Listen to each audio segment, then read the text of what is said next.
Alors maintenant que j'ai le signe de h' de x, je vais pouvoir en déduire les variations de h et donc répondre à la question.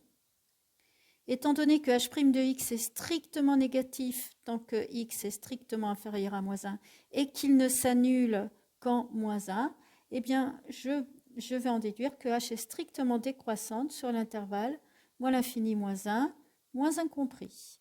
De même, h' de x est strictement positif quand x est strictement supérieur à moins 1 et ne s'annule qu'en moins 1.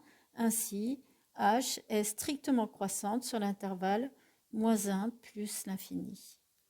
Ici, j'ai donc répondu à la question, mais je vais prolonger un petit peu en continuant sur le tableau de variation de la fonction h. J'ajoute donc une ligne pour les variations de h. Quand la dérivée est négative, la fonction est décroissante. Quand la dérivée est positive, la fonction est croissante. Il me reste à calculer l'image de moins 1 pour mettre quelque chose ici. Donc h de moins 1, c'est moins 1 fois exponentielle de moins 1, puisque h de x est x exponentielle de x. Ceci s'écrit aussi moins 1 sur e, ce qu'on met donc dans le tableau, voilà, de cette façon-là. Il te reste à vérifier à la calculatrice que la fonction h, que la courbe de la fonction h correspond à ce tableau de variation.